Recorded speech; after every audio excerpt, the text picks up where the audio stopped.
tonight, a barrage of artillery fire increasing in war-ravaged Donbass, with more than 1,500 explosions in just the past day. The region is part of Ukraine, but controlled by pro-Russian separatists. Across the border in Belarus, just hours from Kyiv, an ominous sign the Russian forces could be there to stay indefinitely. This morning, the Belarusian defense minister extended his country's joint military exercises with Russia, which were scheduled to end today, citing the increasing violence in Donbass. Violence, U.S. officials allege, the Russians have stoked to create the pretext for war. We're talking about the potential for war in Europe. I mean, let's really take a moment to understand the significance of what we're talking about.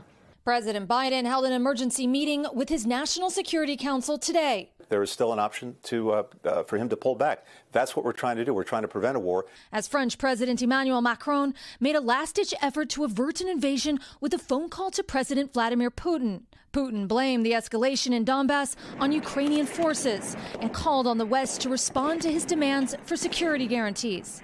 There is no innovation and there is no such plans. But on the front lines, Ukrainian soldiers say they're already under attack. President Zelensky calling for an immediate ceasefire. We have already 2 people dead, 11 people wounded, and it keeps going as we speak. Inside separatist-controlled Donbass, thousands of women and children are being evacuated on buses and trains. They're seeking safety in Russia.